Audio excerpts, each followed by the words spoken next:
You're listening to Real Crime, the Movie Sleuth podcast. Look out! Look out! Look out! Look out! That could go both ways. Get out! Get out! Yeah, exactly. I was going there too. Come on, wake up! We're gonna need a bigger ass to shit out this fucking turd.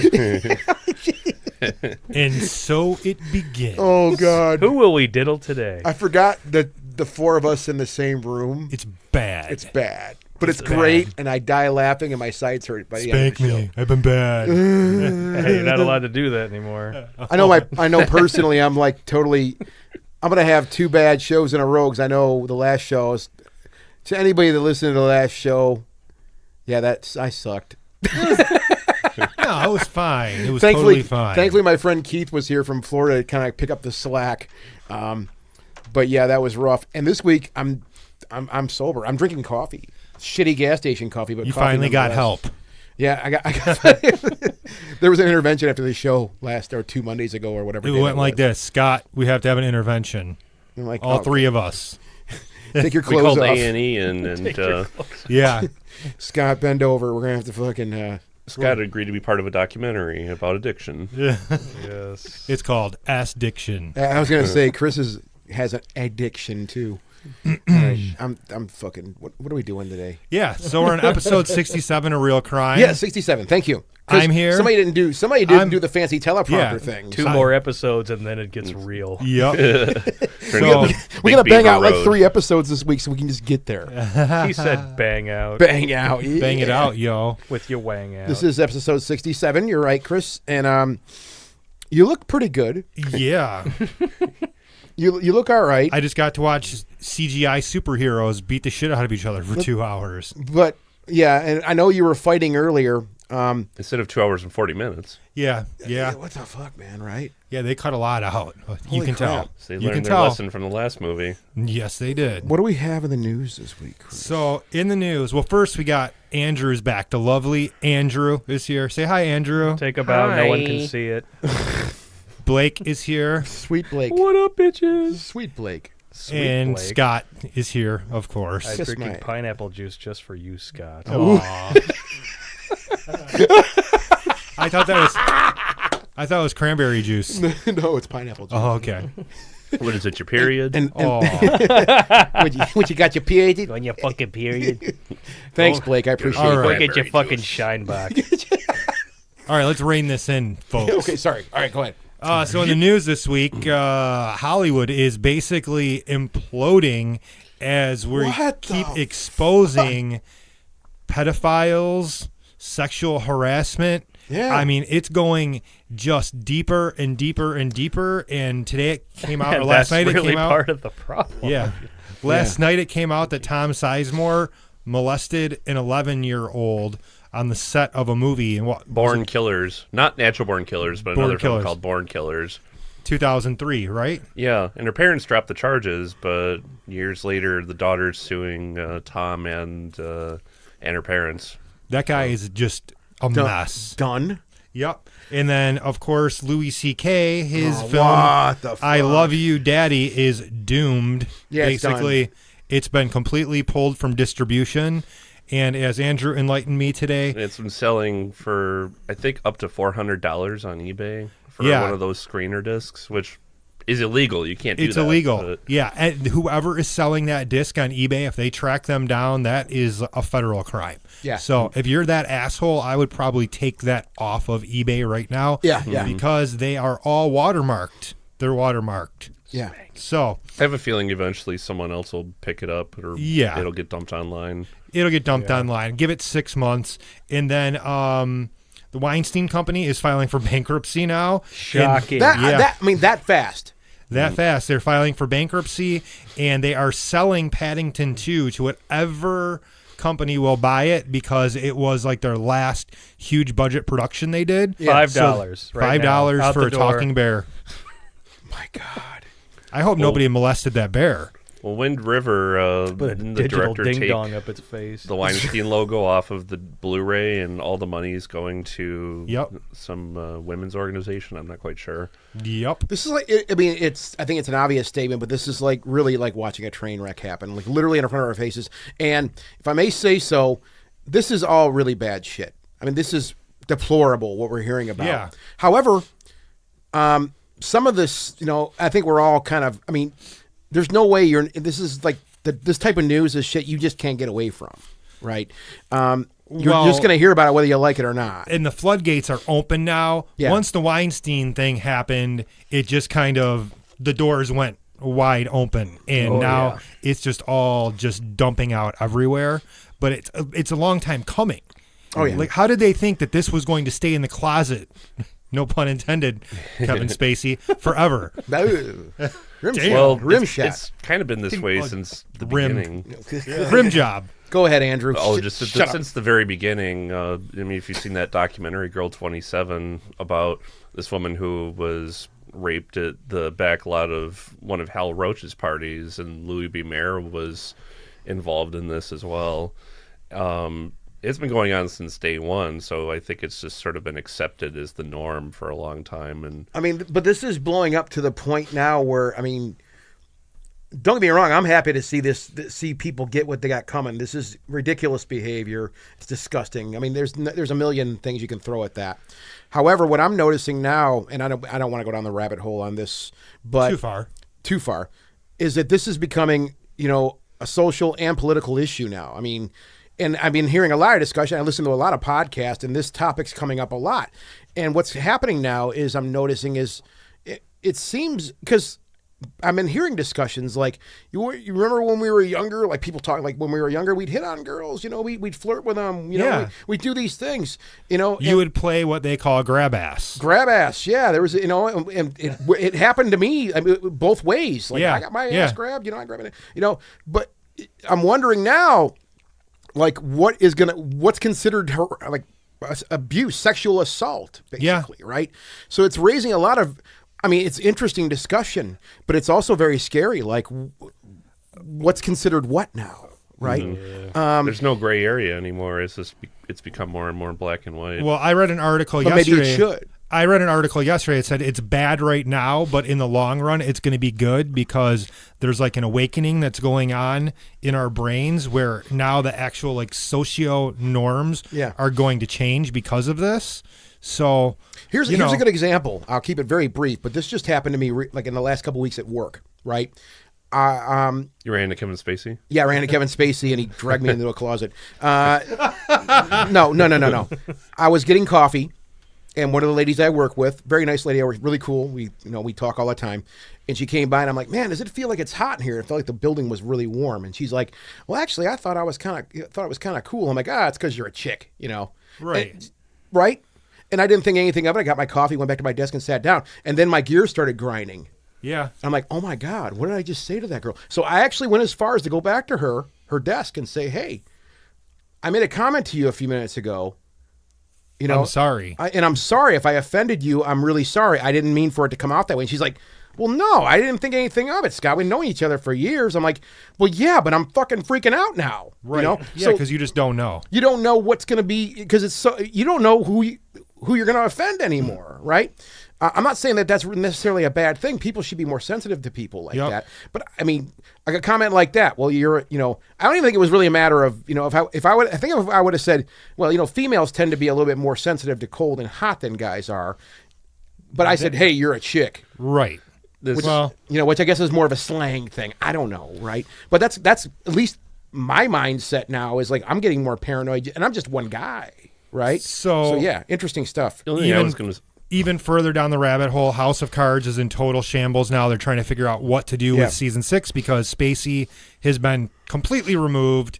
And in other news, Rian Johnson has been given another Star Wars trilogy. So they're going to do... Jesus Christ. Actually, there is some positive news this week. Shout Factory announced that they're doing their own production company. They're going to start making original content now. Oh, really? Yes.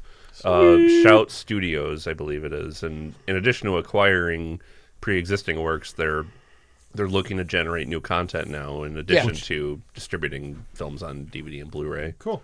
So they're kind of like following in Anchor Bay's footsteps. Yeah. It's Anchor Bay, just started out pretty much the same way. Let's re-release all these old horror films and everything, and then we get a whole bunch of money, and then we'll start making our own stuff. And now they're in league with stars, I believe. Yeah, but that's cool. So yeah, I mean, more original content. Yep. You know, like we said, like you said outside, Blake. You're like an original movie. An original movie, something new. Imagine that. So yeah, Hollywood's in the shitter right now, I guess. So, in new releases this week, we have DC's next film, Justice League, hitting on Thursday night. I just got out of there about 45 minutes to an hour ago. Yes, so that review will be going live later tonight.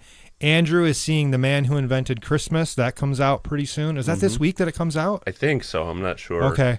And then the other movie, like family drama, Wonder, comes out this week too. I'm going to be seeing that tomorrow night. So, hot suggested viewings.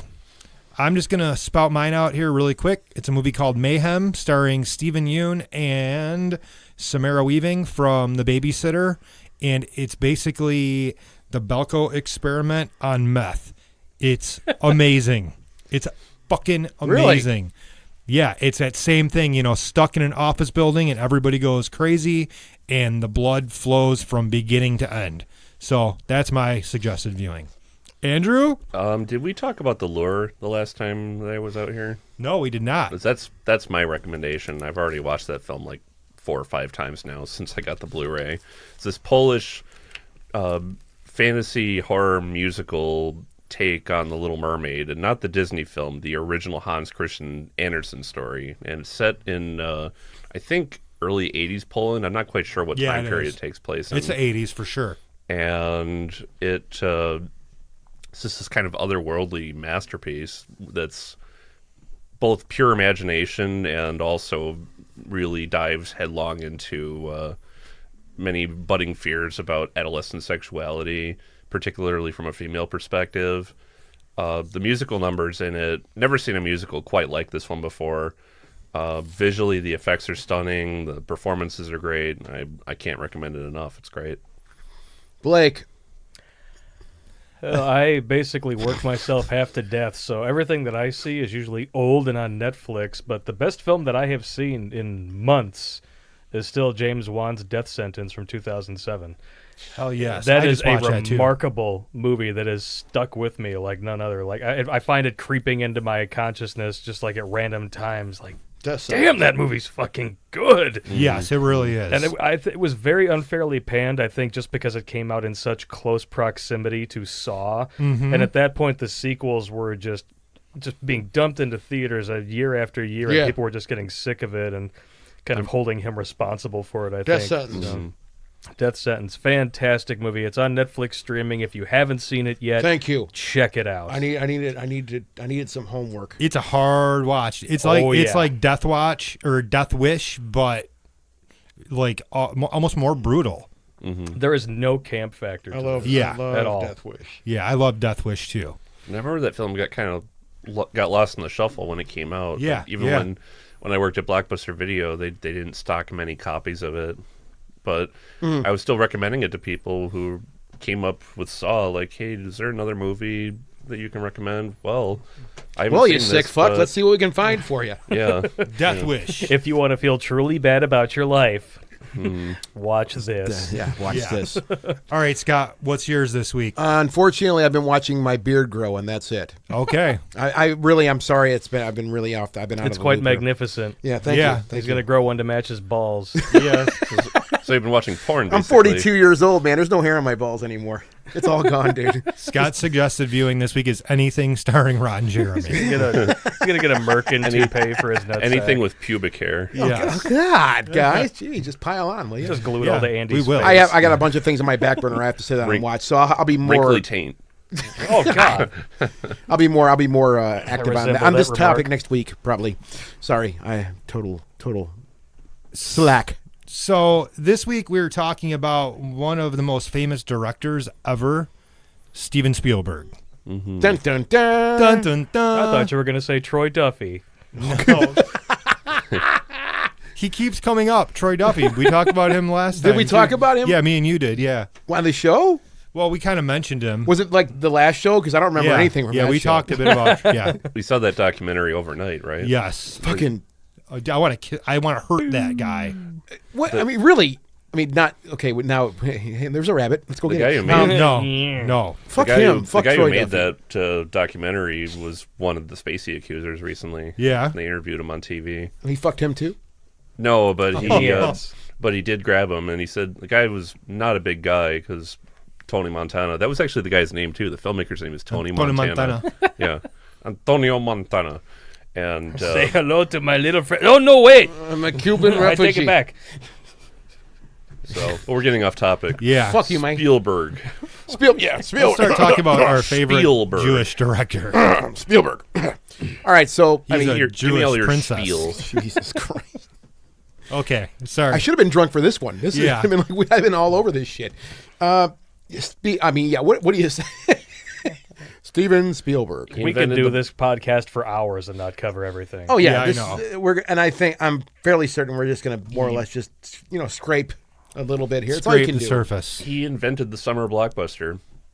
Okay, yeah. Single-handedly. Yeah. There you go. Yeah, I mean, when we were kids, I mean, yeah, a Spielberg film. I mean, and it's when I know for myself when I prepped for this thing, I was just kind of cranking a list out.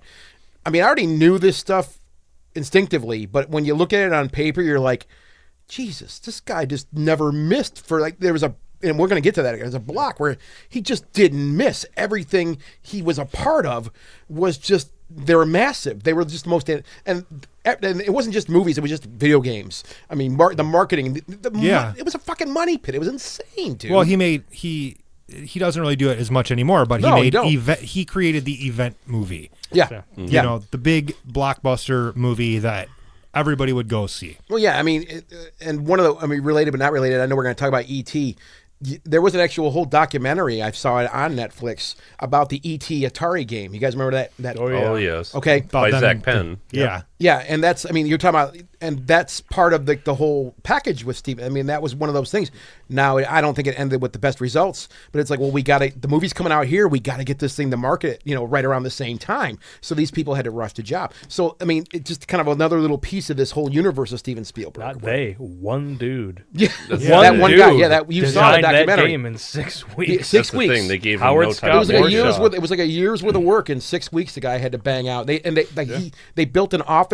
They built it. They brought all of his equipment home so he could just work around the clock. He just didn't stop. It's an amazing story. If you have, I forgot the name of the damn story. God damn it! I wish I remember that documentary. Well, it's by Zach Penn. By Zach Penn. It's a very good documentary. Very, and very good. It's kind of serendipitous that just prior to when that documentary was made, the Angry Video Game Nerd film came out about the same exact subject, the E.T. video game and the legend of the landfill in Arizona, where all those copies were buried.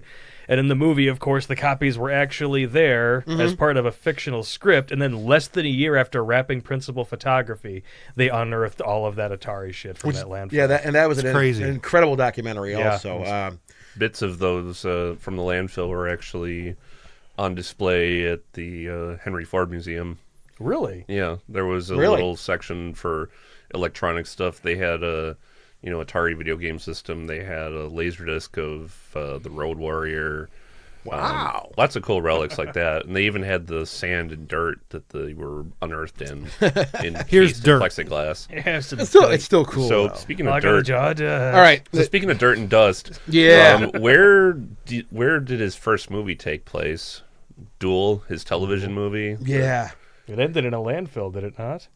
It looked like it. Yeah, it did. He ran him off. It ran him off into a landfill or something like that. God, I fucking love Duel. Duel is such a cool flick, man. It's great. It just. I said it before the show. We were chatting very brief about that, and I just said, I'm like the big friggin' hairy arm. That's all you see is that hairy arm, and that's what makes that movie so incredible. Is that, it's that classic idea of, you have this mysterious character. You never see who's driving that truck. You also only see his boots, and you mostly see the front Oh, of yeah. the truck, but Yeah. that's about it. The truck really is the main character. It's the star of the film. It's just that massive Mack truck chasing this guy down. You could also say that this was a very early precursor to Jaws and Jurassic Park because he used this sound effect of what sounds like a dinosaur roaring as the truck goes over the cliff, and he uses it again in Jaws. Yep. At the very end of the film, it's faint, Really? but it's definitely there. Wow. Yeah, it's just kind of hidden in the background, as opposed to Jaws: The Revenge, where the shark actually fucking roars when it comes out of the damn water. But we're not going to go there. We're not going to go there. Yeah. Yeah, so I mean, Duel. I mean, we're just gonna. There's so much to cover here. We really gotta just bang through these things. Yeah. But Duel was the shit. I could watch that over and over again. It's such a cool flick, man. So You got a Blu-ray copy of that, Andrew? I do indeed. Me too. I'm going to sound like a Philistine saying this, but I haven't seen his next one after that. What, the Sugarland Express? No, I haven't seen that one yet. I have. I have saw not. It. Never saw It's it. good, but you would never expect that his very next film would be Jaws after Yeah. seeing Sugarland Express. And then after Jaws, it's a Jaws Close Encounters of the Third Kind. And then like 1941. 1941 was Raiders, like, yeah, and then Raiders. Well, he and- disowned 1941. Yeah. But then Raiders, E.T., and then The Color Purple, like, aside from 1941, almost every film that he made for a block of almost 10 years was nominated for Best Director and Best Picture. Yeah, Yeah. they're all It's they're insane. incredible. Yeah, he did Jaws. Yeah, 71 was Duel. I mean, on my list here, 75 was Jaws, right? Which that his next big film, I think, was that. That was a game changer. Total game changer. Yeah. My mom always tells this story. When Jaws came out, it was an event. Everybody was excited to see this movie. My mom, my dad, my Uncle Mike, and my aunt went to go see it opening weekend. And the first time the shark came out and attacked somebody, my uncle literally stood up in the theater, like screamed, and like his fucking popcorn went everywhere. People were scared. This was a horror movie for most people. A Yeah, lot of people yeah. had never seen anything this scary at that time, but it was like PG, and it was just almost considered like a family movie too. Well, was there ever a film before Jaws that, as I know, my when I saw this when I was younger, I mean, I was very young when this movie came. I mean, I didn't see it when it came out because I was just being born, or being conceived. But when I did see it years later, it was one of the first films that made me really aware of the ocean, so to say. That's what I was going to ask was there any film before Jaws that would leave an impression like that? I know after seeing Jaws, I'm like, holy crap, like, I don't want to go in the water. Right. I just don't want to go in the water. A lot of man. people were afraid to take showers after Psycho, particularly in seedy motels. Yeah. Yeah. But I mean, that's really prior to that. That's the only occasion that I can really think of where there was such a cultural impact, Yeah. affecting something that is just seemingly innocuous to everybody. It's like, Yeah. oh, we're gonna go swimming in the ocean. Oh, not anymore. No, and it made people. I know it did make people paranoid of just what you're talking about. It made me paranoid. I mean, it was always the running joke. We go in the water and. I mean, that sound right there, just that sound. You hear that? It's one of the most recognizable things you hear now. Yeah. Two notes on the piano. Dun, dun. That's it. Yeah. Both John It's so Williams simple. and, for that matter, John Carpenter are the only composers that can use two notes to evoke dread on Yeah. the soundtrack. Yeah, and you hear that, and you know exactly where it is, right? He even makes a reference to it in his next movie, Close Encounters of the Third Kind, when the UFO is communicating with the humans. It Yeah. plays the Jaws theme for a few seconds. Yep. Oh, that's right. It does. Yeah. Close Encounters. Oh, Jesus. Wow. Spielberg's 2001 and Space Odyssey. Definitely. Yeah. I mean, honestly, I Never watched never did I look at a parrot like a plate of potatoes the same ever again. every what can time you we do have today? mashed potatoes. Fucking right. I'm sitting at the table, and the kids never get it. But every time I'm like, this means something. And Yeah. the kids are like, what? And I'm like, it means something. I don't know what, but it means something. Dad, you're a nerd. Yeah. I was building. I still do that to this day. I'll build a mound on the plate, just fucking around, and Just don't take it so far to where you're like breaking windows and you No, know, like no, no. building it with dirt in your living room. Yeah. 'Cause then Terry Garr just ups and moves away to mom's, and you're just Yeah. fucked. Poor Terry Garr. I know. Well, yeah. Thank you, head doctor. I mean, what's there to say about this film too? It's so. It really pushed the envelope, God, technically. man. Oh yeah. Not to mention he was working with Douglas Trumbull, who was himself a visual effects wizard. I mean, the work he did on 2001: A Space Odyssey, he was in his mid-20s when he did that. Well, I watched this right as that 4K release was coming out. I've just got the standard Blu-ray set. Uh-huh. I watched is it the director's cut? the final director's The cut. final director's cut. It's great, but it's kind of crazy when they're out on the road in that turn in ice cream when the little ships come around that turn the first time. The practical effects there, those little ships are in the same space as the actors. It looks so much better than CGI. Even if it's not seamless, you can actually see yourself in that scene because it all looks real. Yeah. The fiber optic lights on the ship at the end are astounding. By the way, there's a little Star Wars nod in Close Encounters, which came out the same year. As the mothership comes around the corner of the Devil's Tower and Melinda Dillon's looking up at it, you can faintly see an upside-down R2-D2 attached to the edge of the ship. Oh, really? Yeah. Really? Yeah, it's very faint, but it is there. I never noticed that. So yeah, Close Encounters. Jesus, I mean, Yeah, you can go on and on and on about that movie. yeah, I don't. But then, See you tomorrow, Indiana Jones. yeah, had no idea. 1981, we didn't know what we were in for. And dude, okay, this is one of those films, Raiders of the Lost Ark. In case Yeah. you were wondering. A lot of people contest that's his best movie. I'm not quite sure, but No. Well, I just remember the first. This is one of those rare occurrences, like you never get that back again. Seeing this movie for the first time in the theater, my parents took me, and I mean, I can't remember being so damn excited in a theater, like just freaking the fuck out, like watching all this stuff happen. This movie was. it was curious that he and George Lucas worked together. This was their first collaboration, wasn't it? Yeah, I believe so. But they were friends well before this. Yeah.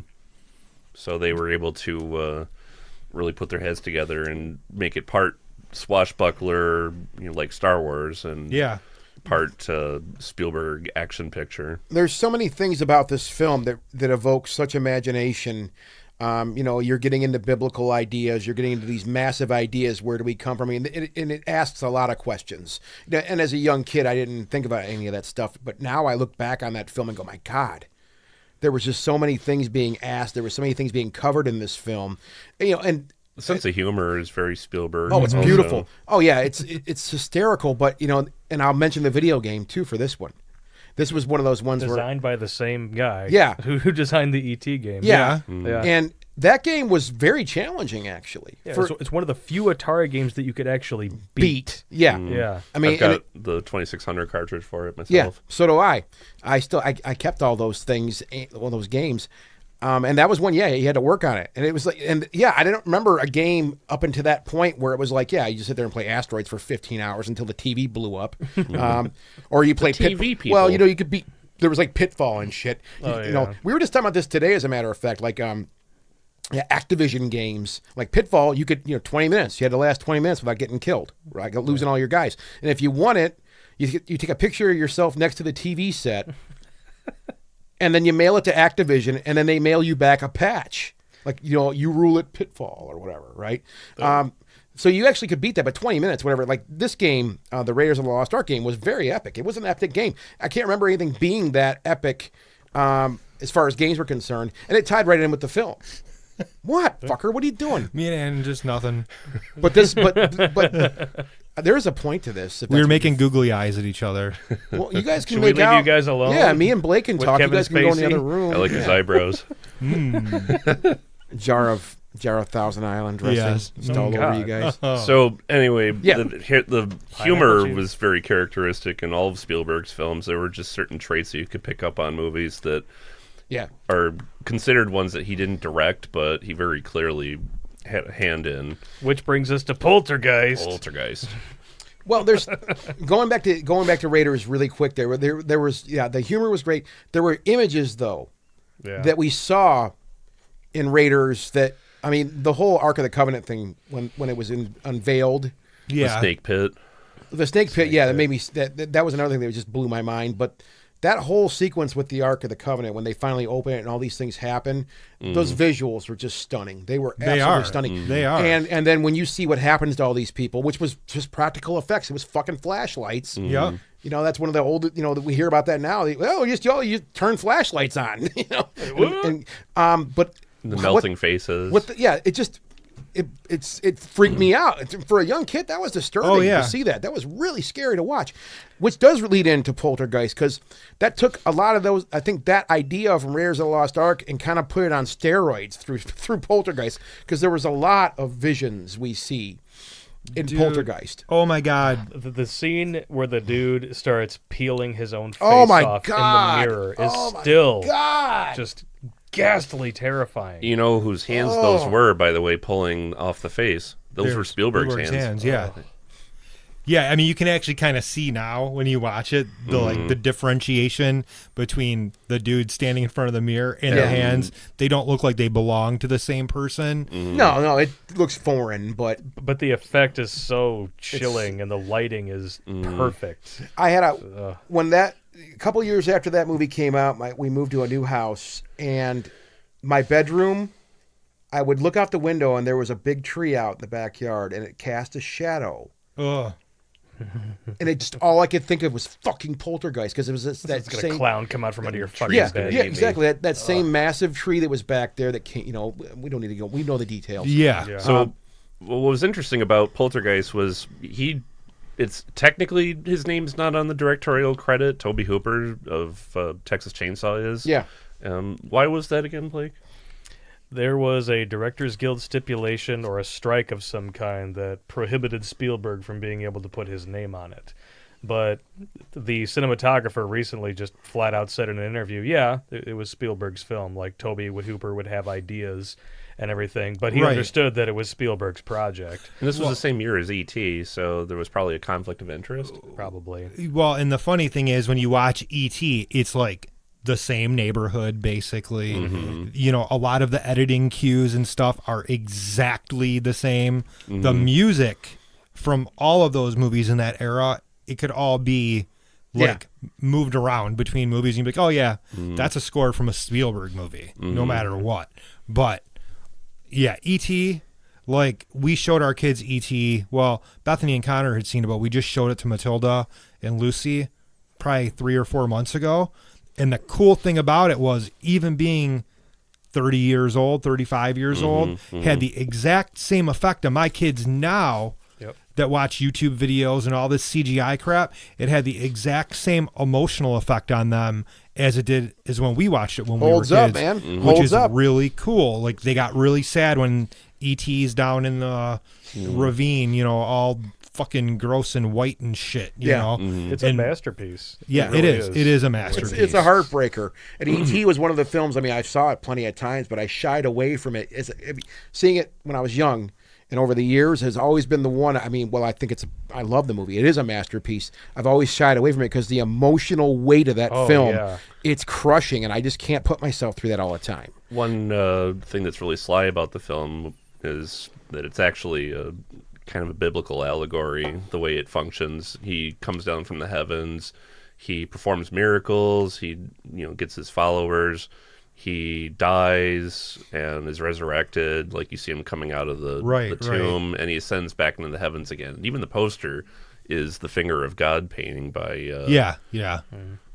so wow, very subtle the way they did it, but it's not like an Avatar when Sam Worthington in the special edition is literally sprawled out like the fucking crucifix in the alleyway after a bar fight. Going back to Poltergeist for a second, there was handfuls of things that happened in that film that stuck with me the rest of my life. Really have. Just the use of, like, when they were pulling the rope out of whatever the fuck it is, the light, just the gunk. Yeah, they would. Some people would call it ectoplasm. But there was just a use of that. All these things, like, they come from this other place that we can't see, and they're just covered in this goop, whatever. Somebody blows their nose, and you want to keep it. Yeah. Oh, and Spielberg didn't tell Jobeth Williams until many, many years later that all the corpses that come out of the swimming pool at the end are real. Real. Oh. Yeah, they were all real. And she was terrified about going into there because there was fear she might get electrocuted because of the lighting. And you know why they were real corpses, by the way? They're cheaper. Oh yeah, Getting then- real human skeletons was actually cheaper than buying fake ones. I don't understand that for the life of me. It's like that was used to be a person. And they're just floating around, Yeah. bobbing around for this horror Just like film. some pawn shop around the corner, like Hardcore Pawn has fucking corpses in the back. You just got to go and Hey, we need a dozen rotting corpses to go. Throw them in that pool over there. make a Okay. deal with you. Well, I mean, if you think about it, though, I mean, as far as money's concerned, I mean, they're already made. Yeah, I heard they did that with Three Kings many years later. They fired real bullets at cadavers for that movie. Dear God in heaven. Yeah, Poltergeist, there was just something, when the big reveal with the big thing that comes out of the wall, the demon, that if you didn't fly out of your seat when that happened, then you don't feel. 'Cause Yeah. that scared the living hell out of me. I never saw anything that insane in my life. It looks so it still looks good. I had to Holds sleep up, with my man. bedroom door closed because my closet door was like right by the foot of my bed. Yeah. And I was like, nope. For There's like just so 5 many years. elements in that film that just Yeah. will terrify you to this day. Again, holds up just fine. You can watch that movie over and over again. It's completely crazy. Is there another director who actually can execute jump scares quite as well as Spielberg? Like, not just littering a film with jump scares like the Nightmare Right. on Elm Street remake or something, but actual real jump scares that are impactful and have build up. I don't and think so. work. No. I mean, the head in the boat in Jaws, Yeah. perfect example. Nobody saw that shit coming. And, Yeah. and the first time that the shark comes out of the water, it's so effective because it immediately follows a joke. Yes. Yeah. Come down, Chim of this shit. Oh, fuck! And you're going to need a bigger boat. Most famous line in the movie. One of the most famous lines in the history of cinema. Well, that movie is just quotable backwards and forwards. So 83. Kick the can.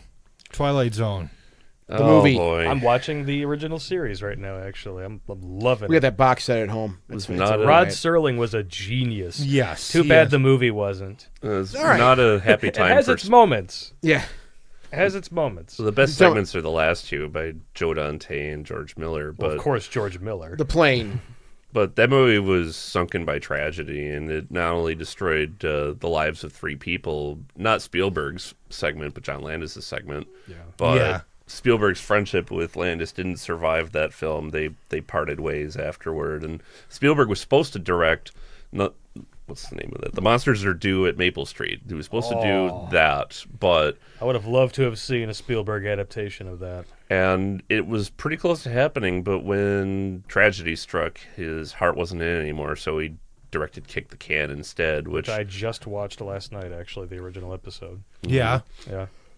which of all the segments, Spielberg's one got the most flack from the critics. That was the first time I think that the critics really beat up on Spielberg was for that segment. I wonder why. It's a good segment. It is. It's just gutless. Yeah. As far as what you would expect from, arguably, especially at that point in time, the most gifted filmmaker Right. in the right. country. It was very, very safe. Just to the point, like I said, gutless. It didn't really feel like any chances were taken whatsoever. So a year later, he gave people a reason to create the PG-13 rating with Indiana Jones and the Temple of Doom. Yeah. Like, A lot of people- that safe stuff, we're done with that. Now No, I'm going hang to on. provide nightmare fuel for the next 50 years. Well, Yeah. he did with my. Oh wait, we're not doing executive producer. are we? Yeah, Okay. yeah. Thank you. Sorry about that. All right. Indiana Jones and the Temple of Doom. my least favorite, honestly. And But the thing is, though, like, weak Spielberg is still better than some Oh, dude. director's best. Oh yeah, totally. I mean, this when I say this is my least favorite, it's still the shit. Oh, Bully yeah. gelato, bully gelato, bully gelato, bully gelato, bully Prepare to gelato. meet Kali in hell. Oh, lumpy boy, oh, lumpy boy, oh, lumpy boy. Short the round, sequence on the step bridge on it. is my favorite. The whole, probably of the whole series, it's one of my favorite set pieces. Just because, I don't know what it is, there's something about Harrison Ford speaking Chinese that's just Zhao Qi, hysterical. Lanzu Lanzu Zhanta. Zhanta. Hang on, lady, we're going for a ride. Oh my God. We go for a walkie wide. I do want to punch that kid in the face sometimes. You know, Short round. there's Liu Quan. there's still something about Harrison Ford having a small Asian boy with him on an adventure. It's really like kind of fun. It's kind of like endearing to see this guy who would Makes you think nowadays, though. Jesus. Well, Christ. also, the boy is the only one that gets him to snap out of it. Yeah, when but he's it's kind of briefly cool. Possessed. Seeing him on No time for fire. love, Dr. Jones. it's cool having this like adventurous character with, he's got R2D2 with him, but he's Asian. You know, Jesus Christ. You're going to hell for that comment. but no, R2D2. The protesters are already out in front of the house. Yeah. The only man. thing about it was that Get over here, you little egg roll. critics were right about this. He had a weaker heroine by his side this time. I mean, he had Karen Ellen, who was getting in the cockpit, Yeah. shooting at the Nazis, and I thought she really held her own. And Kate Capshaw was basically doing the damsel in distress, which was the point. But She wasn't doing that. She was doing Spielberg. yes, Really? Ultimately, Yeah. Oh yeah. ultimately. He broke up with Amy Irving to he was start- cheating on Amy Irving with Kate Capshaw, and he ended up their that brings us marriage back to dissolved. one. This shit kind of has always been going on, even with people that we know and love. They love to leave their spouses for actresses. James Cameron just fucking loved doing that. She Oh, did yeah. it twice. Moving on. Okay. But yeah, not the best Indiana Damn, Jones that's movie. hot. Damn, that's hot. What's that? Not the best Indiana Jones movie, but there's Still great. it's Blake was still right. fun. Still fantastic. Still an awesome So, movie. who would have thunk that right after that he would go into The Color Purple? One of the only couple of films that actually every time I watch it will make me cry. I don't know what the fuck does it to me every time. This movie made me get into a car accident too. Honestly, Really? I watched the movie, and I was so distraught. Well, I wouldn't say it was a. He was having flashbacks back to when he was a slave. That's why. Yeah. I actually no. I left the house and I forgot that my dad's car was behind my car because I was so distraught and I was just seriously wiping tears off my face before I had to go to work. I don't know why I watched that. I damn movie remember before when went to work. Danny Glover used to kick the shit out of me. You woke up and But I backed into you my were Danny dad's. Glover. I did back into my dad's car, and I'm like, oh Jesus. And then you turn into Lethal Weapon Danny Glover. Like, I'm too old for this shit. But I mean, easily one of my favorite Spielberg films. Very different. I mean, at least from the stuff he was doing before that. One of the only films of his to not have a John Williams score, too. Quincy Jones did the music. Yeah, Oh, that's right. It's an epic in its own right. It was so amazing to watch this film. Yeah. It's another emotionally weighted film too. It hit me the same way, and that's why I can't watch it all the time because I literally just well up. I can't stop. I just can't watch the movie. Was that Whoopi Goldberg's debut? Yes. Also, Yeah. One of the Roger Ebert actually called it the single most impressive debut performance by an actress in history. She knocked it out of the ballpark. And she was nominated for Best Actress. It was one of 11 Oscar nominations, not a single win. So yeah, I mean, you know what gets me is just the crying at the end. The crying at the end when she's reunited, and all that stuff. That's what just fucks me up. I just can't deal with it. So same year though. Nope. Never mind. Nope. that was 85. No, I didn't know. I was going to say, though, like just what I was saying earlier, is there a director who can do jump scares as well? And I don't know if there's another director who can make people cry as well. Mm-hmm. I'm a blubbering idiot at the end of E.T., like every time. I don't care. I'll cop to it. It's phenomenal. The next one as director, because we're just focusing on directorial things tonight, Yeah. would be, according to my list, and then call me out if I'm wrong, 1989, back to Indiana Jones. Wait. Empire of the Sun. We skipped him. We were about to See, skip I didn't put Empire it on of my the list Sun. because I didn't see it. Yeah. All right, you I've guys seen it. fucking talk then. Go. 12-year-old Christian Bale in China, based off a novel by J.G. Ballard, who wrote David Cronenberg's Crash. And Lake Vagina. John Gross. Malkovich. We'll have to do a Cronenberg podcast just to talk about that one. Yeah. I don't think I've ever seen Empire of the Sun. Really? I haven't seen it.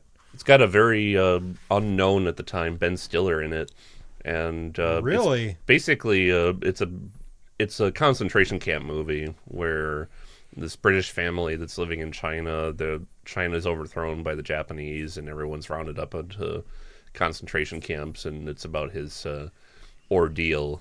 So it sounds like a happy movie. Very. Happy. Yeah. Maybe that's why I haven't seen it. I can't take any more crying with Spielberg, man. Enough of this shit. It's good though. It overlooked. underrated. Yeah, I You need to see watch it. it and not cry. Just imagine Christian Bale talking in his Batman voice, and then it just turns into a comedy. Another little boy In a concentration camp. the child of Rozoku made the climb. It was weird when my first movie I ever saw of Christian Bale's was that one. So Yeah. when American Psycho came out, I'm like, is that really him? And Yeah, it because took that a was while. like years later. Dude, Christian Yeah. blew up. Butt ass naked with a chainsaw. Come here. Yeah. Come on. Well, he also Oh, was very good how at they hiding his grow up. accent. So All right, so yeah, so I missed that big hole in my list here, but 1989. After that, directing Indiana Jones and the Last Crusade. Now, if I remember correctly, this movie took a beating. Maybe it's because it's only the third installment of the franchise, but I don't remember the response to this film being that great. I thought it was fantastic. I loved the idea behind it. I loved everything about it. I've heard many people say that it is their favorite Indiana Jones film. I love it. It's my favorite. I'll go on record by I think I'll say the same thing. I mean, I think I'm sticking with Raiders. Yeah. I just think the idea, what the content and a lot like the weight of Raiders was too. Like we're talking about the Bible and things like that. I mean, whatever your viewpoint is, it's still a heavy subject no matter what you believe in, right? And this movie dealt with that. And plus it's got some, as far as comedy is concerned, the whole scene where we think Indy's dead. Yep. I lost, oh my God. And he just walks up behind him like, hey, what are you guys looking at? Right. That fucking It's like this cracked me up. emotional heavy moment with this superb performance by Sean Connery. Yeah, and it's yeah. like, hey, what are you gonna do? But it's a real hybrid where you're like, oh my God, he's dead. Oh my, he really did die. And then so you're kind of laughing, you're crying, you're laughing, you're crying, and you're happy. Where are you at with this thing? It's such a mix of emotions. And it's probably one of my favorite scenes in the whole damn movie. It's just that whole little movement right there. The opening prologue also with River Phoenix as a young Indiana Jones great. gave way to what would or would not become the Young Indiana Jones Chronicles. Yep. Yeah. That's where Sean Patrick Flannery got his start, isn't it? Yes. Yeah, he looks like Marty McFly circa 2015. I don't know what happened to him. He looked like he started visiting the same tanning booth that Roy Scheider did in his later years. But there is something seriously wrong with that man's face. I don't know. The Last Crusade, the interplay between Sean Connery and Harrison It was Ford beautiful. is so spot on. The dynamic between the crotchety old man and Indy is just I love the it. part where they're back to back, and he's like, Yeah. "How did you know that?" She talks in her sleep. Yeah. Wait, what? I'm Eskimo brothers with my dad? Oh. That's Yeah. when you just want to go wash your dick with fire. Yeah. Fire cleanses everything. The whole end of that film just blows my mind. I think it looks so cool. It still holds up. Just Chose how creative it was. Like, how people were getting killed, basically.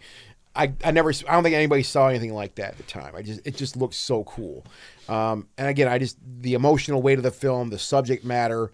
Yeah, I'll go on to say the same thing. I think it is my favorite, indie film, basically, Indiana Jones film. And I think that would be one of the last examples that we would see, at least in Spielberg's career, of stop motion animation being used. Yep. Because not long after that was Jurassic Park. Yeah.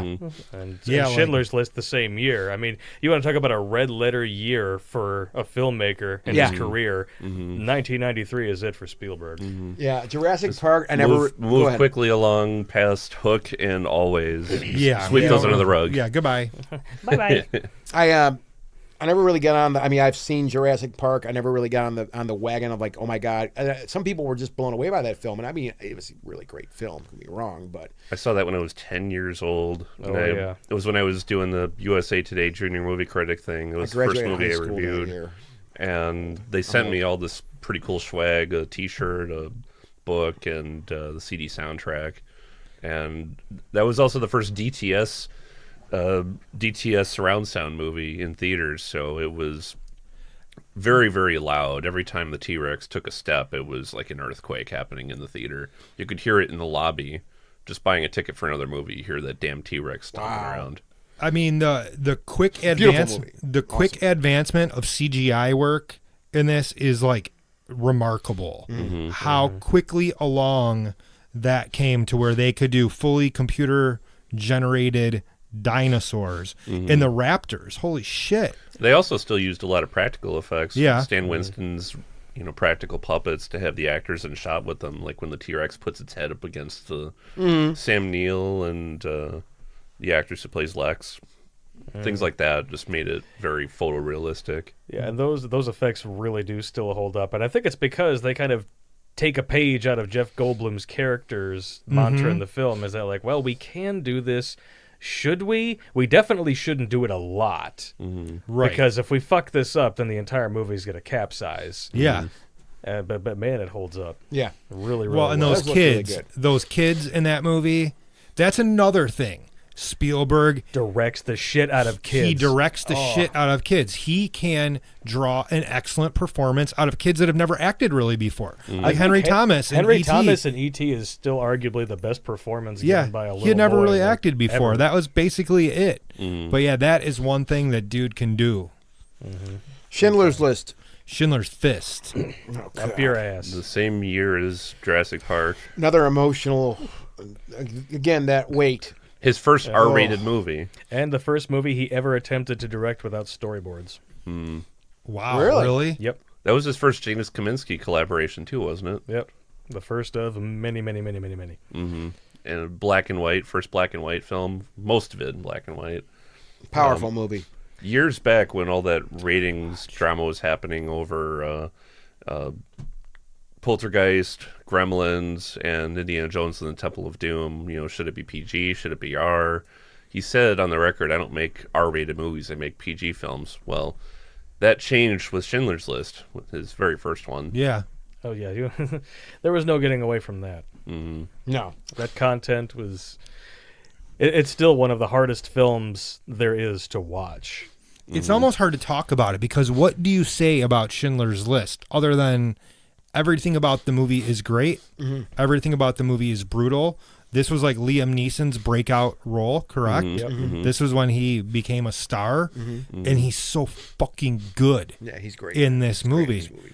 And I mean, really the hard part is you're watching this and going like, most of this shit actually happened. They're not over dramatizing this, No. you know? Oh, God. You were talking about scenes in movies that, Spielberg can make you get all goosey and blubbery. That scene where in the midst of all that chaos, there's this little girl in a red coat walking against a black and white background as everything is happening. And that's heart-wrenching. That's one of the hardest scenes in any movie I've ever seen. Yeah.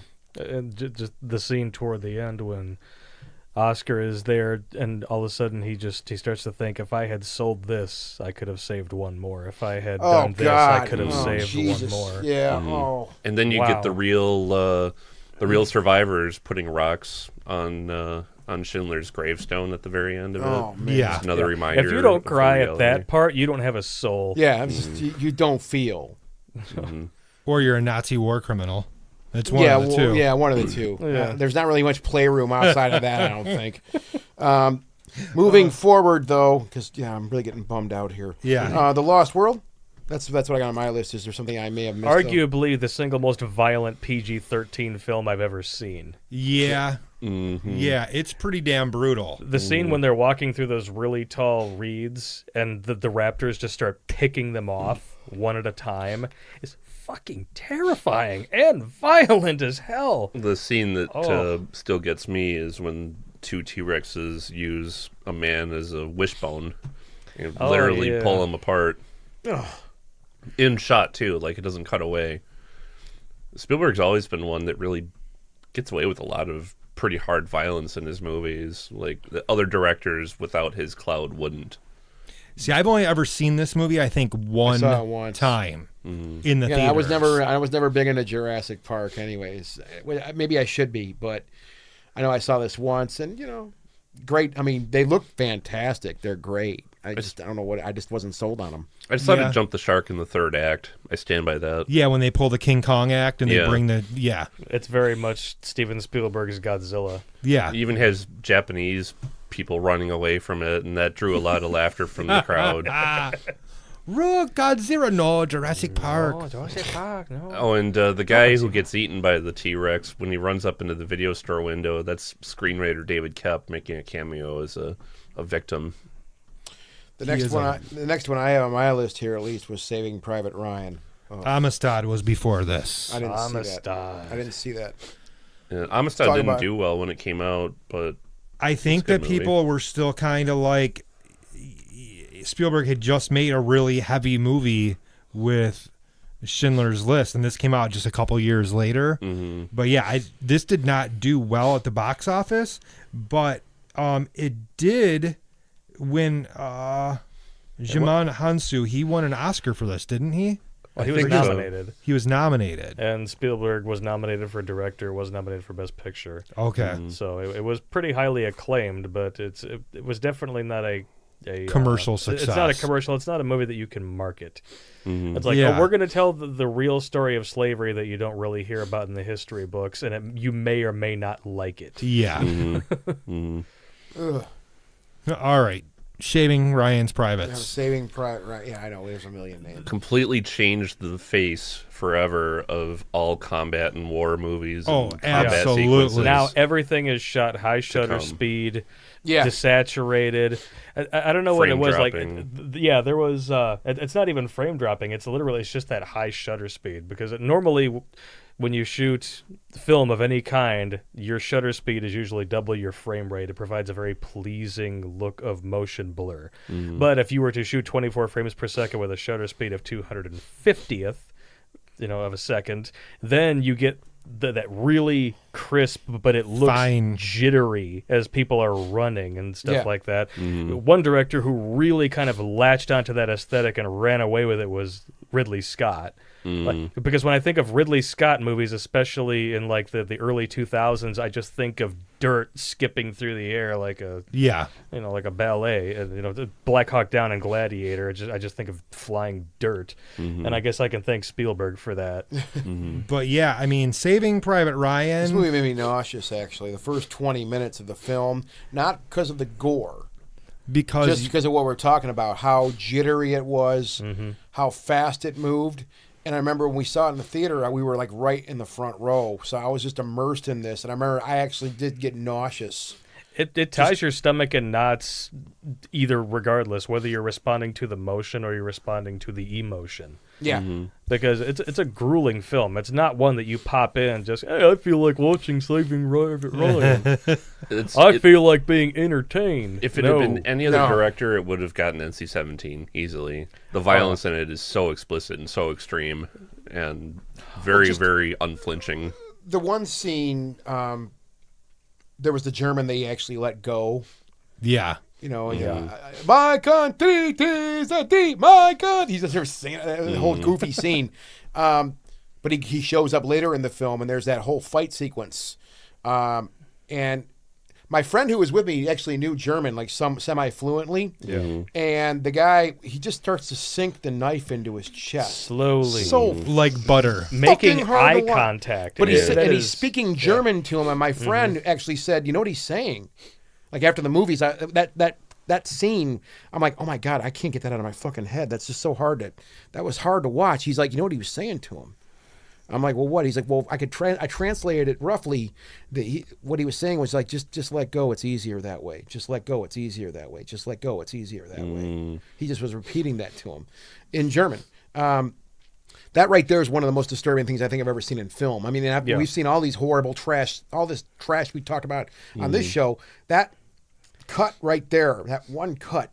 If there is one scene in that film that makes it probably the hardest for me to want to ever see it again, that's the scene. That's the scene. Yeah. I just, there's something so... The guy's like, no.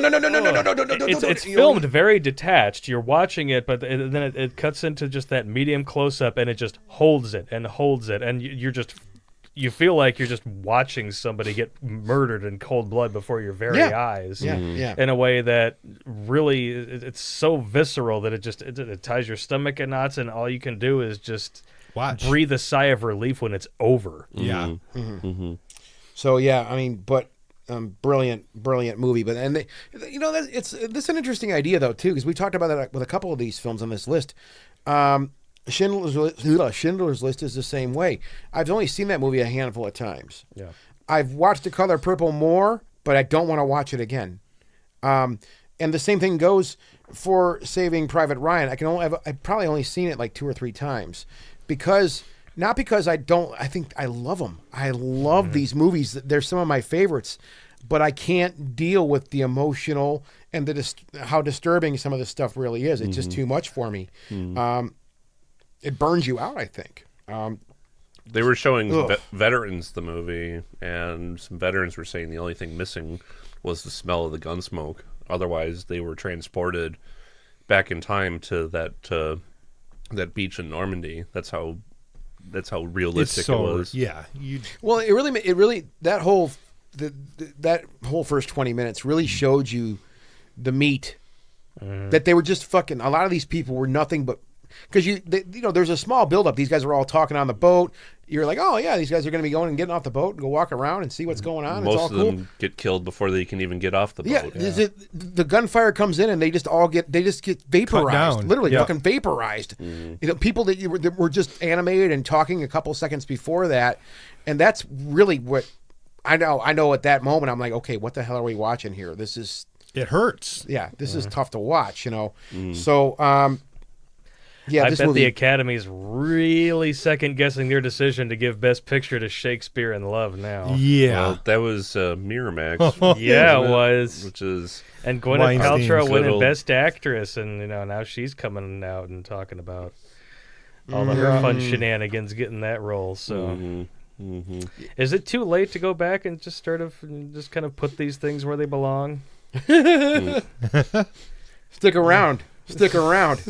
Who knows? I got mine here, but I don't. I feel like I'm jumping the gun a little bit on you guys. So AI was the next directorial effort by Spielberg, and I will be honest, this is probably one of my favorite science fiction movies, just because I enjoy the Pinocchio aspect of it so much, but also because it is so much a Kubrick film from beginning to end, because Kubrick was going to do this at one point, correct? He was, and well into turning his attention to Eyes Wide Shut, he bestowed the project to Spielberg, said, this is more your thing than mine.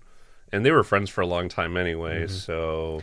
And a lot of Kubrick fans who hated the ending of AI wanted to blame Spielberg for it, but it was in Kubrick's original notes. There's nothing wrong with the ending of this movie. To me, this movie's timeless. I watched this in the theater opening night. It's been 16 years since it came out.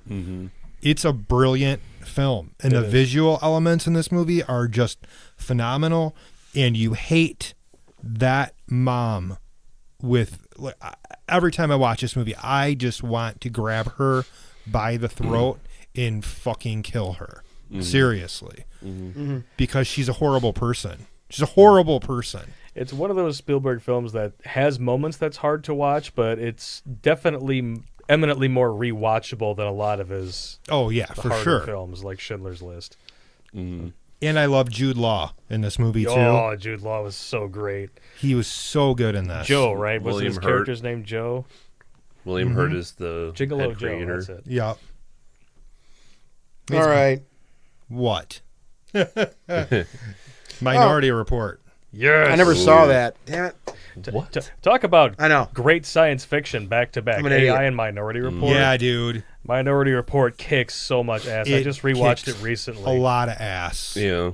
That was his first collaboration with Tom Cruise as well. And he another great Tom Cruise performance. He really knocks that one out of the park. I have homework to do. It's got some visually astonishing sequences in it. Oh, And some it of them, still holds up. Yeah. This movie holds up the completely. the shot where the camera is following the spiders going through the hotel, and it's going from room to room to room to room. I mean, Gaspar Noé watched saw this movie and said, I'm going to do that at the end of Enter the Void. There was another film, actually, that came out in 2008, but was never released here, called Human Zoo. Written and directed by, actually, the actress that Rebecca Romijn makes out with in Femme Fatale, of all people. And there is a sequence toward the end where she is trying to retrieve a woman from a sex brothel, and the scene is just like Minority Report. It's like, somebody's a Spielberg fan. It's right over the top, rooms drenched in different colors of light, but all shot,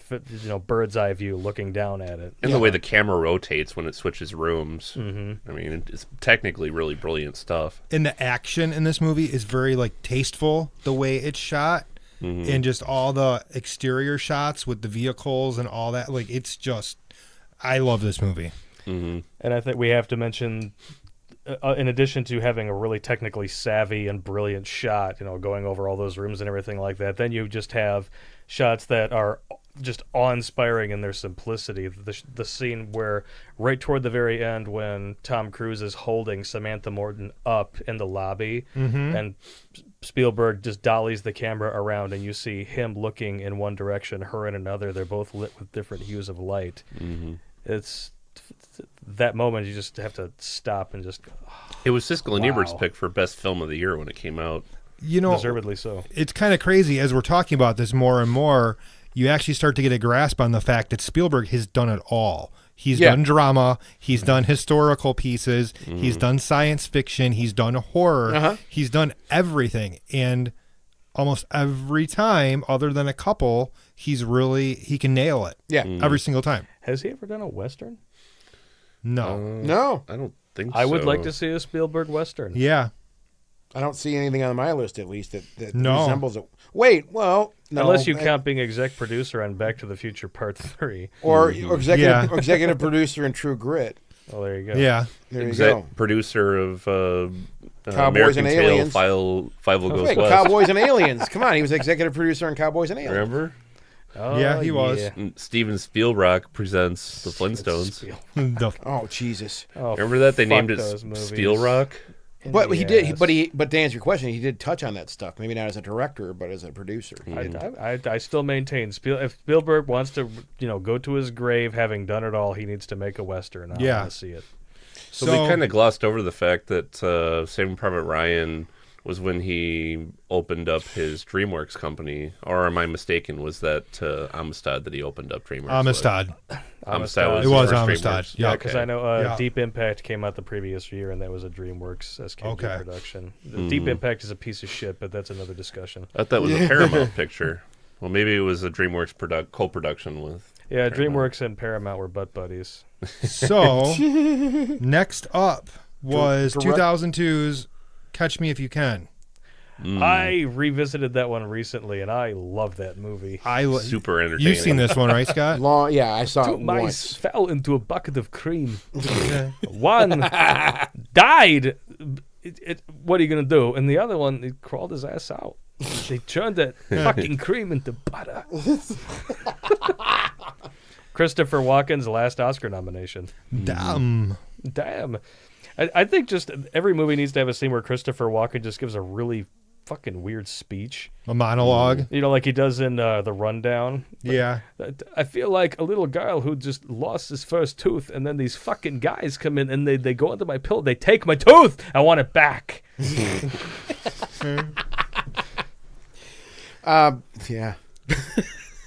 I can't follow that up. Well, this was another pairing of Spielberg and Tom Hanks. And DiCaprio was just terrific. Yeah. In that part. This is kind of DiCaprio. I loved him in like Wolf of Wall Street and stuff, but like this era of DiCaprio, like he was like just nailing it on his game, having fun too. This is kind of it feels kind of like Frank Capra Spielberg. Yeah, like it's a very light and airy, even when it's intense. There's always that little tongue-in-cheek element, like this guy's just a kid. We're having fun here, even when the reality of it is closing in. We're still seeing this from the perspective of a kid who thinks that he's just having his way with the world. Yeah, and he's gonna get fucked in the end. Oh yeah, hard with a big Spielrock dick. Spielrock. The Terminal. I don't really think we need to talk about The Terminal. I love the Terminal. I like the Yeah. Terminal. Are you- Really? Yeah. Yeah. We were just talking about the Frank Capra Yeah, it's true. lightheartedness. The set by Alex McDowell is incredible. Why That- did he not win an Oscar for that set? It's amazing. The airport itself, that's not an airport. That's a film set. That Mammoth Airport is a giant film set. Was that built at Pinewood? I think so. Probably. Massive. Like one of the greatest film sets ever produced. But even then, it has a quiet charm to it. I really like the Terminal myself.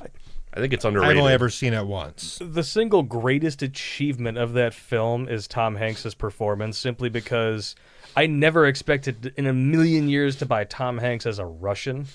Yeah. But as soon as he shows up, there's just, I don't know if it's the lighting or if they just did like a few little twerks to his face and makeup, and then his accent is completely convincing. But I totally bought it. Mm-hmm. Yeah. Well, Hanks kind of owns everything he does. Mm-hmm. Mm-hmm. All right. Even Turner and Hooch. Yup. Bosom buddies. And Hologram for the King. Oh, God. I have not seen that. I did. All That's right. Tom Tickfor. It can't be that bad. It was pretty mediocre. War of the Worlds, 2005. Yeah, we've talked about that a bunch of times on the show here. Yeah. That is one that I love it. Me too. when I first saw it, I was kind of blown away by the horrific elements of it, and then you kind of distance yourself from it. You can pick apart its flaws, but then there's just something about that film. Every couple of years, I find myself having to go back and rewatch it, and every time Same. I do, I like it a little bit more. I just love the vehicles. Yeah. Those vehicles, the sound that emanates from them. And it's just one of those beautiful sounds, kind of like Jaws. Yeah, that whole build up to the reveal of the first tripod is perfect. Yeah. It's perfectly shot, edited, paced. The performances are great. The cinematography is fantastic. And then, like you said, this is the first time it comes out of the ground and it makes that sound. You just get that chill go right down your spine. Yeah. It's terrific filmmaking. Sorry. I'm starting to wear down here, I think. You need some beer? Yeah. That sound, and this goes into frequencies, I think. Because I've heard that same sound, and everybody knows what I'm talking about with this. They used it as a joke in that movie Pop Star. Yes. Never seen it. It's like a really extremely loud foghorn Yeah. of sorts, and if you hear it in a movie theater, it's deafening. It's Yeah. They used it in Pacific Rim also when the Cherno Alpha came out of the water. Mm-hmm. It made that same. It's the same type of that low frequency. That frequency, for some reason, at least to me, just creeps me out. It just dread, like we said, dread. It just through one note. It's a tone of doom. Yeah, Yeah. it's dread, right? It sounds like Book of Revelation shit. Yeah. Yeah. Like of like supposed to be like the horn blast from the sky or something. Gabriel- when it well, brings about Gabriel's- your end yeah, times. Gabriel's horn, I'm yeah. pretty sure that's probably what the inspiration for the sound was in the original novel. Well, that's an interesting idea, and and that does get me into that mindset where, what would the Gabriel's horn sound like? And that's about as close as I think it's gonna get. Yeah. Spielberg had been trying for years after Close Encounters of the Third Kind E.T. to make Night Skies, which was going to be this alien invasion horror film, and he almost did it with, thank God they canned it, the E.T. Nocturnal Fears, Oh my where God. albino ETs, right? Wasn't that the Yeah, we story? talked about that at length the one time. Oh my God. there's pictures of it online that they designed. The idea was terrible. But anyway, decades go by, and now with War of the Worlds, he finally gets to make Night Skies, the alien invasion horror film he always wanted to make. And I think it was a pretty successful effort. It kind of falters in the third act, even though they are following the trajectory of the original story. Well, and the very end conclusion, like, really, you think all these people survived? Like, it's a little too... Horse shit. Yeah. It's a little too outlandish that he made his way back to the grandparents' house and got out of all that fucking shit. He gets sucked into one of the tripods and successfully grenades them, and escapes, walks away from it. It was a little bit of implausible action movie superstar. That's what you get when you have David Koepp touch up your script. Yes. Yeah. Because anybody who has seen David Koepp's work, I mean, his best film is still Stir of Echoes. Yeah. And the Trigger Effect before that was a very solid directorial debut. But almost everything after that, he has these third act reveals that just completely fuck up everything that have come before that. And usually Spielberg is smart enough to kind of sidestep whatever landmines Koepp might put in the script for him. Mm-hmm. But in the case of War of the Worlds, where the original ending from the source material was admittedly weak, I mean, I guess you just kind of work with what you got. Yeah. Mm-hmm. Again, I don't want to jump ahead. What do you guys have on your list? Munich. Mm-hmm. Oh, Fucking awesome, Munich. yeah. It is really good. What did Seth Rogen say in Knocked Up? That Eric Bana on Munich was like single-handedly responsible for young Jewish men getting laid in the year 2000. Yes. Yeah.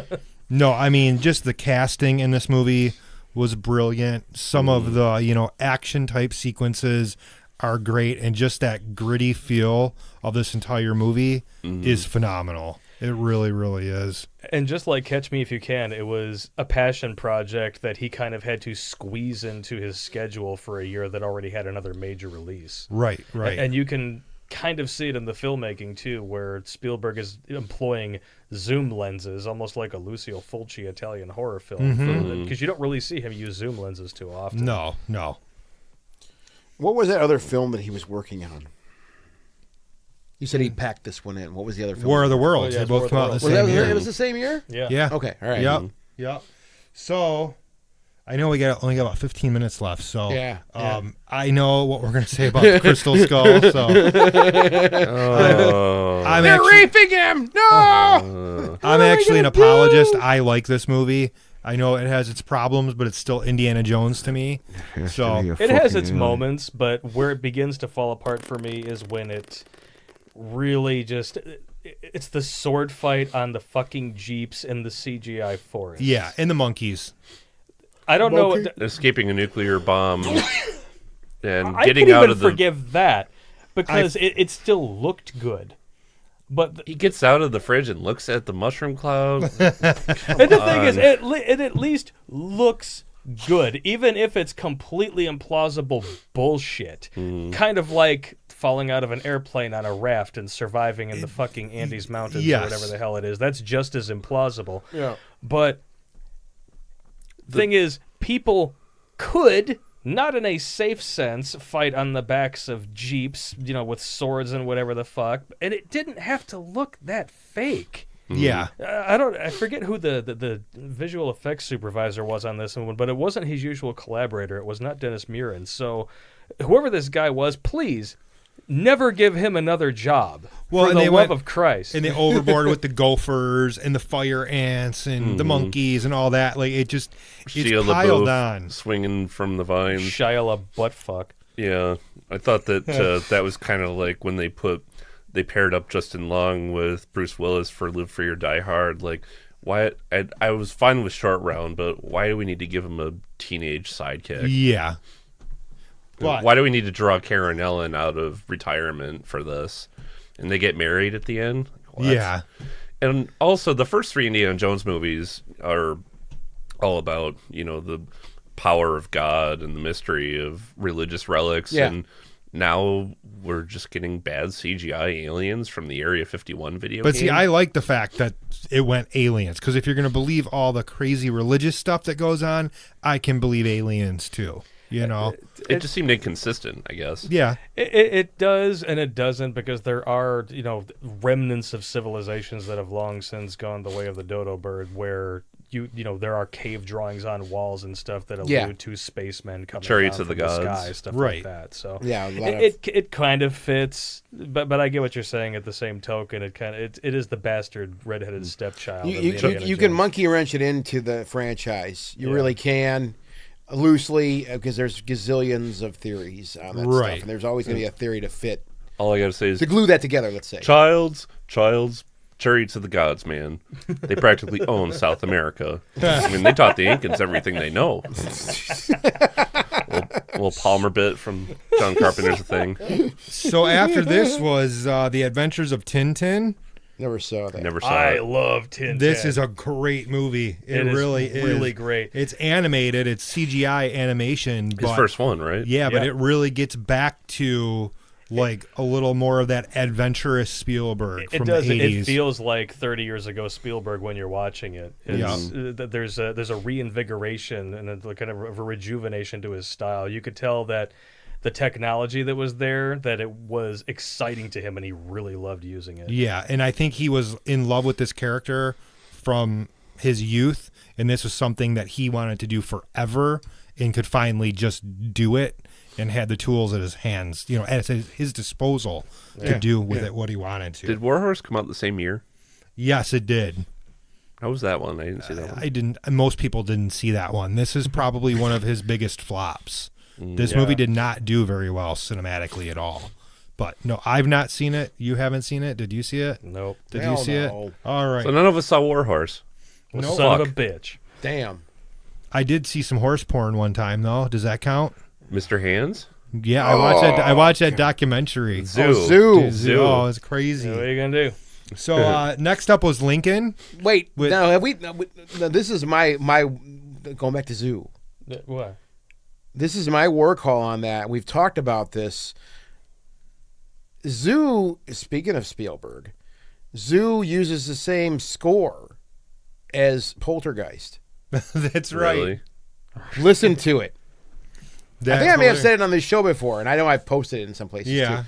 too. Watch Zoo, watch Poltergeist, and just listen. As the guy is dying from a punctured stomach from getting Dude, ass fucked by a horse. Okay. All right, Cellar of we his get it, feet is- Andrew. We get We're it, off. Andrew. We're Go off. into the light. Go into the light, Carol Ann. Don't fuck that horse, This Carol house- Ann. Sounds like a deleted scene. From Check that out. Check that out. Yeah, a little That's bit of how brain Carol candy. Ann died. Yeah. Oh God! Oh fuck! That's what happened. She had an impacted colon. Oh, perforated colon. Lincoln. Lincoln. He dude, freed the awesome. slaves. Moving on. Awesome movie. It was He a worked with Daniel Day-Lewis. Daniel Day-Lewis. Got his third Oscar for Best Actor for that. Is the only actor to ever win 3. Yeah. And he'll Awesome probably win for the next one. And so. everybody thought Tom Hanks was going to be the first one to win 3 Yeah. That was because he was nominated again and again and again after Forrest Gump, but nope. No. I loved Lincoln. I liked it. I mean, I'm a big Daniel Day-Lewis fan, so it didn't matter who directed it. Honestly. What? It's on Daniel Day-Lewis. Oh, I thought you said you weren't a big Daniel Day-Lewis fan. No, I am. I misunderstood. I misunderstood too. I'm on my last. Yeah, fume I here. know. We're almost done though. No, yeah, we are. Yeah. So Lincoln was Lincoln's cool. great. Lincoln was cool. Now, Bridge of Spies. A lot of people didn't really like this movie, but I fucking loved this movie. I really liked it too. Yeah, it's just a good, like, real life story. Tom Hanks is back to just doing his best Tom Hanks. And what's his face won best supporting actor I'm for not even this. going to go there, man. Oh. Oh, That's right, Mark that's right. Rylance That- over Stallone. It still pisses me off to this day. I'm just saying. Because this was the same year as Rocky Balboa. Creed. Creed. I mean, yeah, Mark Ralston. Oh, that's right, Creed. Or Yes. Mark Ralston. Mark Rylance. Mark Rylance. Mark Rylance. Mark, yeah. Mark Ralston's great too, but no, Mark Rylance, yeah, he's a solid actor. Obviously, he can get a BJ on film as good as the next guy. Yeah, which he But- did for Innocence. Exactly. With Kerry Fox. But there's a difference between giving a good performance and quite literally giving the performance of a lifetime, and that was where I took issue with them giving him the Oscar over Stallone that year. Yeah, Creed is an awesome movie. It really. I just watched it again like 2 weeks ago. Yeah, It is a great movie. It's a hard one for me to revisit just because I mean my dad died of cancer, and when I see Rocky fighting cancer in that movie and all the shit that he had to go through, losing his hair, getting up in the middle of the night, puking his fucking guts out, that hits close to home. And in addition to it just being a great performance, I had that emotional connection to the part as well. So Well, that speech he gives about all the people that have moved on and passed on, and he's still there, left alive. That I mean, that was the heart of the film for me. That was just heartbreaking to hear him say that. Yeah. And that's following up an already unexpectedly phenomenal sequel with a ton of great monologues in it. Yeah, because Rocky Balboa was really good, too. Yeah. Single best motivation speech probably in any film ever. Yeah. Yeah. Where he's talking to his son. Yep. So last on the Spielberg list right now is... Big fucking gun. Yeah. The Beat with Mark Rylance again, which flopped really hard. Flopped really hard. I did not see this one, so I really can't pass judgment on it Yeah, I didn't whatsoever. I haven't seen it either. Okay. So he's got The Kidnapping of Edgardo Mortera coming out, The Post in 2017. That was the film I was talking about. And then, it's got Meryl Streep and Tom Hanks in it, so you know both of them will get Oscars next year. And then 2018 is the big one for him. Ready Player One. Ready Player One, which looks like it's going to be an abysmal CGI, just throw it all at the screen, everything. Well, it's too soon to tell. We won't know yet. We've only seen the trailer. If anybody can throw a shitload of CGI at the screen and actually make it sing, though, it's him. it's Yeah. him. And then, of course, in 2020, Harrison Ford is going to pick himself up into the walker again, and he is going to wear a diaper for Indiana Jones. It's going to be Limpy Anna Jones, but Olympiana. Will it make as much money as Blade Runner 2049? Oh, my God. God, Blade Runner 2049 was fucking good. It was so good. 2020, we're going to see this again. Yeah. Yeah. God damn it. What are they going to call this one? I don't know. Indiana Jones and the Rest Home in Mud Creek, Texas. Is it going to be fighting an Egyptian soul-sucking mummy that sucks the souls out of the assholes of the elderly with Maybe. Elvis and a black JFK? Maybe. Indiana Jones and the Bubba Wrath of Hotep. Khan. Indiana Yeah. Jones and Bubba Hotep. Boba Hotep. Fucking A. There it is. Indiana right. Jones and Bubblegum Shrimp. There's no denying, even low, like you said earlier, Blake. I mean, even the low points are still freaking better than most directors' best work. I would rather watch bad Spielberg than good Rennie Harlan. Because good Rennie Harlan is like Nightmare on Elm Street Part 4 and Die Hard 2. Yeah. Ooh. All right, folks. I think we're going to wrap this up. Thanks Yeah. for listening to us. Thank you. Yeah. Merry Christmas. Is that when the next show is going to be? Happy New Year. Happy birthday. No, it's Steven Spielberg rules. That's all. I think that's all that has to be said. I mean, Happy Spielrock Day. Yeah. Join us at our next sausage party here. this on was a Real sausage Crime. party. This is a great We haven't had any- Sunday. we haven't had any None of us ladies are here. wearing pants. Bob Just Evans. letting you know. That was the rule. We were not allowed to do this show with pants on, Yep. Disgusting. and I've enjoyed it. And Yeah. now Chris is going to break out the Mrs. Butterworths, you sick bastard. Butterworks. Yeah, let's cut this thing real quick because I'm excited. All right. Come on, let's go. We'll see you guys next week. Puppet a tent. Bye. Bye. Diddle you next time.